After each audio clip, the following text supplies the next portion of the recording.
আরেকটু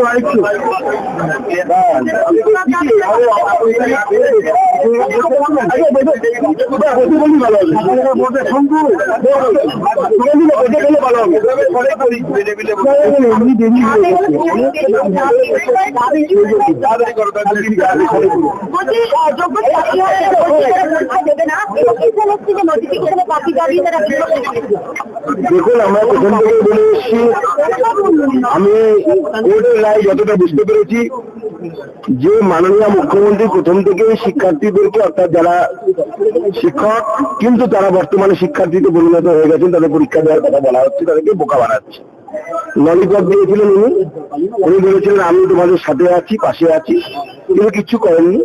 এবং আমি আগেও বলেছি, এখনো বলছি, শেষ ব্রেক, কপিলের শেষ ব্রেক মুখ্যমন্ত্রী মেনে দিয়েছেন সেই দিন যেদিন মুখ্যমন্ত্রীর তরফ থেকে, অর্থাৎ রাজ্য সরকারের তরফ থেকে এবং এসএসসির তরফ থেকে সুপ্রিম কোর্টে যোগ্য এবং অযোগ্যদের তালিকা দেওয়া হয়নি। সেই দিনই লাস্ট ব্রেক করে গেছে কপিলে। সুকান্ত দা, কেশরী চ্যাপ্টার 2 সিনেমায় ক্ষুদিরাম বসুর নাম বদল করে ক্ষুদিরাম সিং করা হয়েছে, কোথাও কি আবারও টার্গেট করা হচ্ছে? বাংলার যারা বিপ্লবী রয়েছে তাদেরকে কি মনে করছেন? দেখুন, কেশরী 2 সিনেমা সম্পর্কে আমি জানি না, তার কাহিনী কি, সেই বিষয়ে এখন আমার মনে হয় আগে দেখা উচিত আদৌ কি ওখানে ক্ষুদিরাম বোসকে দেখানো হয়েছে না অন্য কাউকে দেখানো হয়েছে। 100 দিনের কাজ নিয়ে হাইকোর্ট আজকে একটা রায় দিয়েছি, দ্রুত কাজ শেষ করে তাদের ইনভেস্টিগেশন একদিকে চলবে, টাকাও পাঠিয়ে কাজ করতে হবে। মুখ্যমন্ত্রী দেখুন, প্রথম কথা হচ্ছে এই রায়টাকে ভালোভাবে পড়ুন। এই রায়ে অনেকগুলো দিক আছে।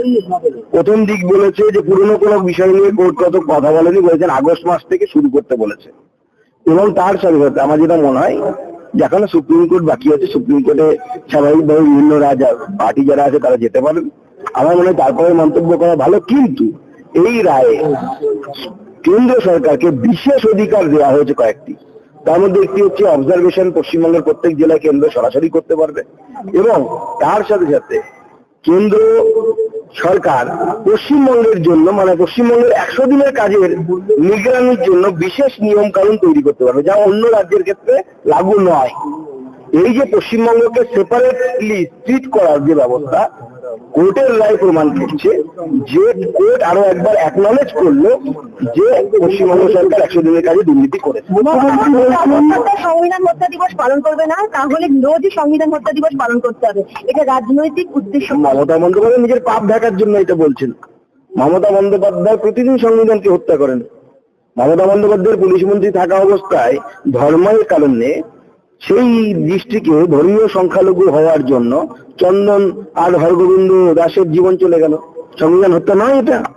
মাননীয় মুখ্যমন্ত্রী শাসন ব্যবস্থায় সেদিন মহেশতলাতে আমাদের হিন্দুদের তুলসী গাছকে তুলে উপরে ফেলা হলো, সংবিধান হত্যা নয়? ইন্দিরা গান্ধী যে এমার্জেন্সি লাগু করেছিলেন তখন মমতা বন্দ্যোপাধ্যায় কংগ্রেস করতেন, সেই পাপটাকে তিনি কিছুতে অ্যাকসেপ্ট করতে পারছেন না, তার জন্য এগুলো কথা বলছেন। কেন্দ্র সরকার এই ধরনের রেকমেন্ডেশন পাঠায়, মানবেন না আপনার ব্যাপার। তাই বলে কি ইন্দিরা গান্ধীর সেই যে ইমার্জেন্সি লাগু করা, হাজার হাজার মানুষকে জেলের ভেতরে ঢোকানো, সংবাদপত্রের মুখ খোলাকে বন্ধ করা, ঠিক মমতা বন্দ্যোপাধ্যায় এখন যেরকম করেন। কিশোর কুমারকে অল ইন্ডিয়া রেডিওতে গান করতে বাধা দেওয়া, বন্ধ করে দেওয়া, যে কিশোর কুমার গান করতে পারবে না অল ইন্ডিয়া রেডিওতে। এই সমস্ত কিছুই মানুষ মনে রেখেছে, আগামী দিনেও মনে রাখবে। হ্যাঁ, এখন যুগ পরিবর্তন হয়ে গেছে। মমতা বন্দ্যোপাধ্যায়ের মতো লোকেরা এমার্জেন্সি ঘোষণা করেন না, না ঘোষণা করে এমার্জেন্সি চালান। আজকে কোনো জায়গায় যেতে গেলে কোর্টে যেতে হচ্ছে আমাদের বিরোধী দল নেতাকে, কোথাও আমাদের প্রোগ্রাম করতে গেলে, পার্টির প্রোগ্রাম করতে গেলে আমাদেরকে কোর্টে গিয়ে পারমিশন নিতে হচ্ছে। হিন্দু শব্দ ব্যবহার করতে গেলে এরপর হয়তো কোর্টে যেতে হবে মমতা বন্দ্যোপাধ্যায়ের রাজত্বে। এই সবই তো এমার্জেন্সি নামান্তর। মুখ্য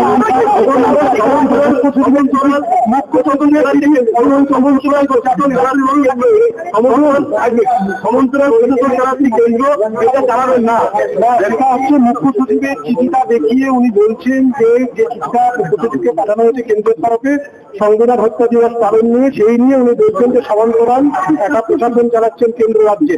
দেখুন, কেন্দ্রের সরকার সেটি তো নির্বাচিত সরকার। পশ্চিমবঙ্গের মানুষেরও তার মধ্যে তো ভোট আছে, তারা একজন নরেন্দ্র মোদীকে নির্বাচিত করেছে, এরকম নয় তো তারা নরেন্দ্র মোদীকে নির্বাচিত করেনি। এটা ফেডারেল স্ট্রাকচার আছে। আমাদের স্বরাষ্ট্র সচিব বা ভারতবর্ষের ক্যাবিনেট সেক্রেটারি যদি চিঠি দেন, তো স্বাভাবিক তো সেই সেক্রেটারি তো চিঠি সেক্রেটারিকে দেবেন, মমতা বন্দ্যোপাধ্যায়কে তো চিঠি দেবেন না। আমাদের শাসন ব্যবস্থার একটা নির্দিষ্ট নিয়মাবলী আছে। অ্যান্সারেবল সাইন করা যে অর্ডার বেরোয়, সেই অর্ডারে মুখ্যমন্ত্রীর সাইন থাকে না চিফ সেক্রেটারির সাইন থাকে, না এডুকেশন মিনিস্টারের সাইন থাকে, এডুকেশন সম্পর্কে কিছু বলবেন না এডুকেশন ডিপার্টমেন্টের কোনো সেক্রেটারির সাইন থাকে। ভারতবর্ষের তিনটে কাঠামো, বিচার ব্যবস্থা, এদিকে আমাদের লেজিসলেটিভ মানে স্ট্রাকচার, আর একদিকে হচ্ছে এই আমলাতন্ত্র। এই তিনটে মিলেই ভারতবর্ষের গণতান্ত্রিক ব্যবস্থা, তো সেটাকে তো মানতে হবে। না উনি মানবো না, সেন্ট্রাল গভর্নমেন্টের না না, পশ্চিমবঙ্গ দিবস উনি তো মানবেন না। পশ্চিমবঙ্গ দিবস মানলে পরে ওনার ঝুলি থেকে বেরিয়ে যাবে। তখন বলতে হবে যে একসময় পশ্চিমবঙ্গ বাংলাদেশে যাওয়ার কথা ছিল, বাংলাদেশে চলে গেছিল, পাকিস্তান তৎকালীন পাকিস্তানে চলে গেছিল জনসংখ্যার ভিত্তিতে। ডক্টর শ্যামাপ্রসাদ মুখার্জি, সত্যেন্দ্রনাথ বোস এরা আন্দোলন করেন, আরো অনেক ব্যক্তি করেন, আন্দোলন করে তাকে ভারতবর্ষের মধ্যে আনেন, ভাগ হয়। এই 20 জুন জ্যোতিবাবুর মতো নেতা যে নিজেকে সেকুলার